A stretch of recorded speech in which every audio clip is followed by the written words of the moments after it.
D'abord, je ne sais pas si c'est dans le court terme que l'on doit parler ou de long terme. Je pense aujourd'hui que la situation se dégrade considérablement, enfin, sur le plan sécuritaire.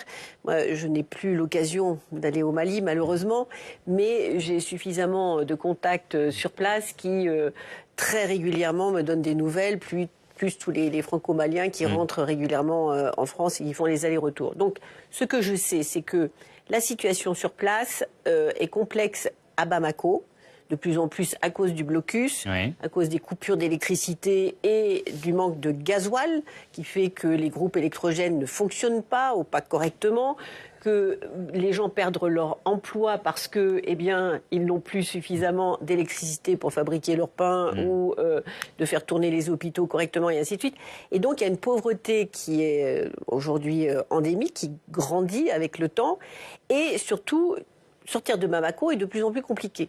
On m'explique que, eh bien, il faut avoir une sorte de passe et de dire exactement où l'on va et ainsi de suite. Donc, on a l'impression d'un pays avec une capitale, Bamako, la junte au pouvoir, qui aujourd'hui, avec l'aide de records des Russes, essaye de reprendre un petit peu, disons, dans certaines régions, non pas le pouvoir, mais en tout cas le contrôle, notamment des zones minières qui les intéressent, mais que pour le reste, il n'y a pas de contrôle des régions.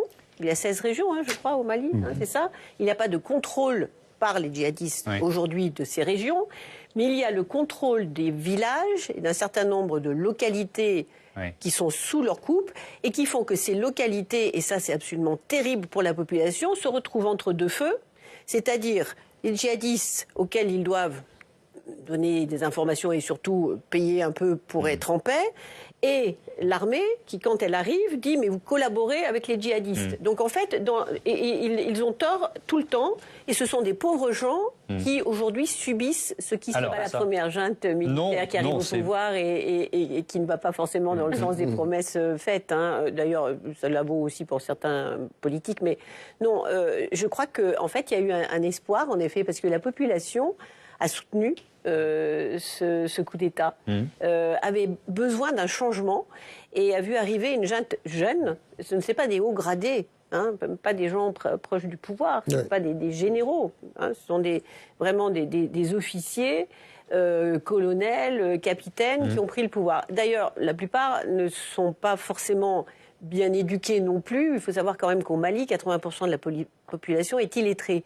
Ce qui veut dire beaucoup de choses quand on utilise une certaine propagande simple, où on explique encore aujourd'hui que les groupes djihadistes, en fait, sont financés par la France pour eh bien, punir les Maliens. C'est ce que mes amis me disent, c'est dit et répété. Par contre, la jeune population, notamment à Bamako, qui utilise TikTok comme tous les jeunes du monde, commence à s'exprimer de façon négative, où tout cet espoir qui est né, eh bien, toutes ces promesses ne sont pas tenues. On voit que certains de ces militaires, aujourd'hui, eh bien, vont s'installer à Abidjan ou à Dakar, notamment à Abidjan, en achetant des propriétés et ainsi de suite. Et ils se disent, mais finalement, ils sont comme ceux qu'ils ont remplacés, où la corruption était endémique. Et bon, il y a une nouvelle corruption. Alors, ce qu'on pourrait imaginer, c'est que peut-être une nouvelle vague, peut-être à nouveau de militaires, pourrait, eux, penser qu'ils pourrait mettre de côté ceux qui sont au pouvoir, avec à nouveau, soutenu par une population qui se dirait mais en fait ils nous ont pas donné ce que nous attendions et peut-être les prochains le feront. Mais est-ce que, on retombe un peu sur votre hypothèse, est-ce qu'au fond quand on demande la guerre du pain, quoi, l'hostilité par la faim de la part de la population, est-ce qu'on n'attend pas qu'elle aille dans le sens justement de ce groupement de soutien à l'identité musulmane et finalement, est-ce que c'est vraiment une liberté qu'on va laisser au peuple de choisir une autre junte, un nouveau coup d'État, ou est-ce qu'on veut vraiment qu'elle soit axée sur un seul choix?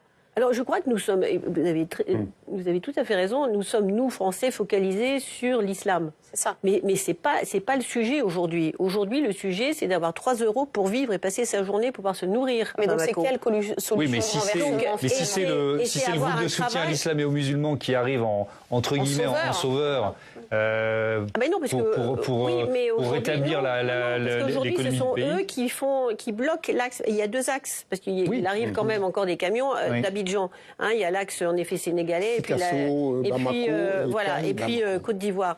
Il n'y aura plus de blocage s'il y a un soulèvement du peuple en leur faveur. Enfin, j'ai envie de dire, est-ce que c'est pas le sincèrement, je ne sais pas ce que vous en pensez.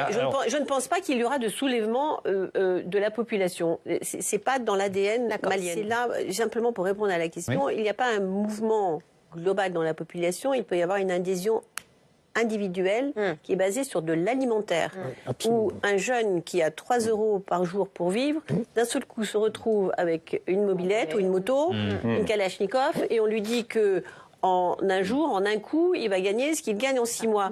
Et donc, il y a une adhésion, non pas idéologique, alimentaire, mais simplement alimentaire. Il faut comprendre cela. Et donc, quand on ferme les écoles et quand on a une pauvreté qui augmente, parce que les livreurs, aujourd'hui, ne peuvent pas faire leur travail à Bamako, parce qu'il n'y a pas de gasoil pour mettre, il n'y a pas d'essence pour mettre dans la moto. Et donc, ce sont des gens qui, de fait, s'appauvrissent et qui peuvent être récupérés par des gens qui leur offrent une autre façon de vivre, mais à laquelle ils n'adhèrent pas. C'est-à-dire qu'ils ne sont pas dans cette logique-là. Et ce risque je pense que ça, c'est très important. Il faut vraiment le comprendre. Oui, absolument. Et, enfin, le cas vaut aussi pour les autres pays. Enfin, aujourd'hui, la Mauritanie, l'Algérie, enfin, ça va pas bien du tout. Hein. Je crois que le Mali est fâché avec beaucoup de ses voisins, à ceci près qu'en effet, ceux avec lesquels ils partagent le même présent et ils aimeraient le même avenir, à savoir des juntes qui ont pris le pouvoir aussi dans les 2 autres pays, de se dire qu'ils vont se soutenir. Moi, je vois quand même dans ces 3 pays une constante, c'est-à-dire que les armées nationales ne sont pas en capacité de protéger leur population. Donc, avec le départ des Français, eh bien, il y a un vide. Et ça, ce n'est pas acceptable pour un pays. En tout cas, on ne peut pas le dire, mais quand les Russes arrivent, de fait, les Russes remplacent les Français qui ont fait de la formation, qui ont soutenu le Mali, qui ont soutenu le Burkina, parce qu'on a été, on nous a demandé de partir des 3 pays. Hein, bien sûr. Voilà.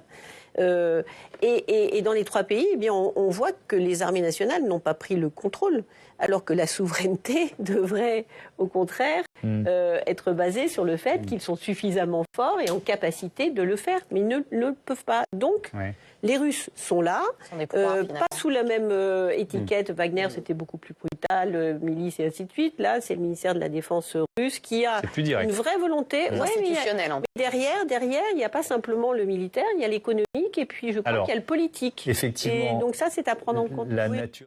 Puis c'est une sorte de revanche, vous savez, pour toutes les maladresses que nous avons commises, parce que quand même pendant très longtemps, et on ne va pas faire la liste de déclarations maladroites, on va dire, de certains ministres, voire de notre président qui a convoqué le président malien à l'aéroport de Bamako parce qu'il ne voulait pas aller jusqu'à la présidence pour le... Enfin, c'est des choses qu'on ne ferait pas dans d'autres pays, on s'est permis de le faire, et là, quelque part, les Maliens se venge, hein, mais c'est vrai que cette perte et en même temps il y a un paradoxe parce que je pense qu'ils ne voulaient pas de rupture avec la France, mais que là on est en train de la consommer ensemble.